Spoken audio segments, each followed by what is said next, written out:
नमस्कार, हमारे समाचार 24 में आपका स्वागत है और मैं आपके साथ निकिता श्रीवास्तव। आइए रुक करते हैं खबरों का। कानपुर के कपड़ा कारोबारी मनीष कनोडिया के 16 वर्षीय बेटे के अपहरण के बाद में हत्या कर दी गई। यहां पर कपड़ा कारोबारी का 16 वर्षीय बेटा कुशाग्र कल शाम 4 बजे कोचिंग पढ़ने के लिए निकला था, लेकिन सुबह तक वापस नहीं आया और सुबह उसका शव मिला। कुशाग्र के अपहरण के बाद हत्या कर दी गई। अपहरण के बाद 30 लाख रुपए की मांग की गई थी। 4 बजे बाद कुशाग्र कोचिंग के लिए निकला था, तब उसका अपहरण कर लिया गया। देर रात कपड़ा कारोबारी से फिरौती की मांग की गई। 30 लाख रुपए की मांग की गई थी फिरौती, जिसके बाद में ट्यूशन पढ़ाने वाली शिक्षिका ने ही यह अपहरण कराया था। अपने साथियों के साथ मिलकर इस अपहरण की वारदात को अंजाम दिया। उसके बाद हत्या कर दी गई। जब छात्र कुशाग्र द्वारा अपने ट्यूशन टीचर को पहचान लिया गया तो डर के कारण शायद उसकी हत्या कर दी गई। थाना रायपुरवा क्षेत्र के आचार्य नगर निवासी कपड़ा कारोबारी मनीष कनोडिया के 16 वर्षीय बेटे कुशाग्र के अपहरण के बाद हत्या करने का मामला सामने आया है। ट्यूशन पढ़ाने वाली शिक्षिका समेत उसके 2 युवक साथियों ने ही इस मामले को अंजाम दिया है, जिन्हें पुलिस ने गिरफ्तार भी कर लिया है। उन्हीं की निशानदेही पर कपड़ा कारोबारी के बेटे का शव बरामद किया गया है। पकड़े गए आरोपियों की निशानदेही पर सुबह फजलगंज थाना क्षेत्र में 16 वर्षीय कुशाग्र का शव पुलिस द्वारा बरामद किया गया है। कल एक दुखद घटना रायपुरवा में रिपोर्ट हुई थी, जिसमें एक 17 वर्षीय बच्चे के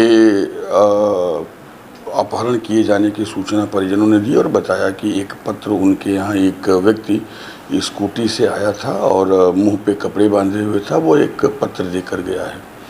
हम लोगों ने तुरंत घटना का इन्वेस्टिगेशन स्टार्ट किया और हमारी पूरी टीम, हम सभी सीनियर ऑफिसर घटना स्थल पर थे। हम लोगों ने एक एक चीज़ों को पूरी रात एग्जामिन किया। घटना बहुत दुखद है और संबंधों के भीतर यह घटना जो है हुई अब तक की विवेचना में साफ हो रही है। रचिता जो कि शिक्षिका के रूप में इस बच्चे के घर में पढ़ाती रही हैं 2021-22 तक। रचिता के फियांसे प्रभात शुक्ला और उनके दोस्त आर्यन उर्फ अंकित, ये सारे लोग इस घटना में इन्वॉल्व हैं। लड़के को प्रभात शुक्ला रचिता के माध्यम से बुलाकर ले जाते हैं। लड़का स्वयं अपनी मर्जी से जाता हुआ दिखा। हमने घटना स्थल के पास जितने भी सीसीटीवी कैमरे थे, हमने सभी कैमरों की फीड ली है और हमने देखा है कि अभियुक्त आगे आगे और लड़का पीछे पीछे आराम से अपनी स्कूटी स्वयं खड़ी करके हेलमेट लगाए हुए जा रहा है। कमरे के भीतर 4:30 बजे के आसपास ये लोग प्रवेश किए हैं। वो एक स्टोर जैसा है और लगभग 35-40 मिनट के बाद अभियुक्त उससे बाहर निकलता है और बाकी वो स्टोर नुमा कमरा बंद रह जाता है। बगल में ही उस अभियुक्त का अपना भी कमरा है, जहाँ पे वो रेंटेड अकोमोडेशन में रहता है। लड़की रचिता जो कि शिक्षिका थी, वो भी वहीं पर बगल में है और आर्यन अंकित जो है वो वहाँ पे आया था। जैसा कि हमने जो DVR लिया है और हमने 3 सीसीटीवी कैमरे जो कि स्पष्टतया सारी स्थिति को दर्शा रहे हैं, उनको लिया भी है, संग्रहित भी किया है, परिजनों ने भी देखा है और साथ में वहाँ उपस्थित लोगों ने भी उसकी तस्दीक की है। उसकी टाइमिंग भी देखी गई है। लगभग 35-40 मिनट आने के बाद अभियुक्त उस कमरे में रहा है। उसके बाद उस कमरे में जाता हुआ कोई नहीं दिख रहा है, ऐसा प्रतीत हो रहा है सीसीटीवी फुटेजेज से। और प्रथम दृष्टया जो फॉरेंसिक टीम का परीक्षण दल वहां गया था, उससे कि लगभग 4:30 बजे से लेकर के 5:15 के बीच में यह घटना कारित की गई है। 4:30-32 पर वहां पे जाने के साक्ष्य दिखाई देते हैं और बाद में जो लेटर दिया गया, जो डिमांड किया गया, उसका ऑब्जेक्टिव, उसका इंटेंशन, उसका मेंसरिया अभी हम लोग समझ रहे हैं। अब तक की विवेचना में ऐसा लगता है कि ये मिसगाइड करने के लिए किया गया था, लेकिन it's too early to go with the conclusion. Investigation is in progress. जो स्कूटी लेटर ड्रॉप करने के लिए व्यवहार की गई थी, उस स्कूटी को भी हम लोगों ने जो है सीज किया है, UP 78F 2204। लेकिन ये भी एक तथ्य दिखाई दिया है कि इन लोगों ने F को E किया था और एफ को ई करने के लिए उन लोगों ने गम, लोशन और कुछ चीज़ों को चिपका करके किया था, जिसके भी सिम्टम्स उस स्कूटी पे हैं। और कैमरे में जो पिक्चर कैद हुई है उससे स्कूटी की फटी हुई सीट, स्कूटी का पूरा डिस्क्रिप्शन मैच करता है। जहाँ पे जो डिजीज है, जो बच्चा जिसकी मृत्यु हुई है, उस बच्चे का स्कूटी खड़ा किया गया था, वहाँ पर भी सीसीटीवी फुटेजेज है, उन कैमरों की फीड भी ली गई है।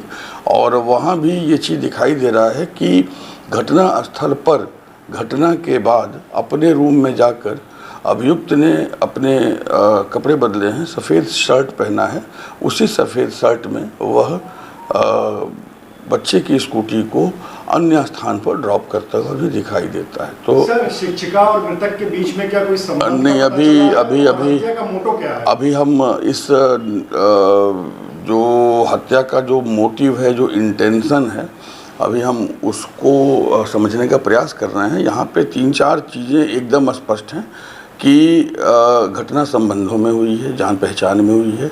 नंबर 2, अपनी मर्जी से जो लड़का है वो जाता हुआ कैमरों में दिख रहा है। नंबर 3, उस कमरे में 5:15 के बाद कोई नहीं गया है। कैमरे की तरफ फोकस करते हुए उस कमरे की तरफ फोकस करते हुए कैमरे हैं। अगला जो तथ्य है वो स्ट्रैंगुलेशन से प्रथम दृष्टया मृत्यु दिखाई देती है, बट पीएम रिपोर्ट आने के बाद चीज़ें स्पष्ट होंगी। और एक और चीज़ वहाँ पे दिखाई देता है कि चूँकि 5:15 के बाद उस कमरे का दरवाज़ा नहीं खुलता हुआ दिख रहा है, और जो हमारे पास सीसीटीवी फुटेजेज हैं हमने उसको लिए हैं, हमने उसको बारीकी से देखे हैं, तो घटना कहीं ना कहीं उसी समय की है। मोटिव, इंटेंशन और मेंसरिया वाले पक्ष पर अभी विवेचना हम कर रहे हैं, और हम ये समझने का प्रयास कर रहे हैं कि आखिर में ऐसी क्या वजह थी कि ला करके तत्काल यह घटना कारित की गई। और इस घटना को कारित किए जाने के बाद जो लेटर ड्रॉप किया गया उसके पीछे के इंटेंशन और मेंसरिया क्या हैं, जिससे बाकी चीज़ों को हम कनेक्ट कर सकें और इनको हम सही तरीके से न्यायालय के समक्ष सजा के लिए ले जा सकें। घटना से संबंधित सभी आरोपियों को गिरफ्तार कर लिया गया? घटना से संबंधित सभी आरोपियों को गिरफ्तार कर लिया गया है। अब तक जो हमें विवेचना में दिख रहे हैं, लड़की रचिता, शिक्षिका जो है वो गिरफ्तार है। जो मुख्य अभियुक्त प्रभात शुक्ला हैं वो भी गिरफ्तार हैं, उनके सहयोगी भी हमारे पास हैं। और घटना स्थल को हमने सीज किया है, स्कूटी को हमने बरामद किया है, लेटर हमारे पास है। प्रथम दृष्टया ऐसा दिखाई देता है कि यह हैंड राइटिंग भी प्रभात शुक्ला की है, और हैंड राइटिंग की तस्दीक रचिता ने देखने के बाद ये अपने एग्जामिनेशन में बताया है। But this again need to be examined by the forensic. अल्लाहु अकबर लिखा गया है, वो किस सोच से लिखा? अगर आप लेटर को देखेंगे। निशा राजपूत की रिपोर्ट। फिलहाल खबरों में इतना ही, लेकिन आप बने रहिए हवाई समाचार 24 के साथ।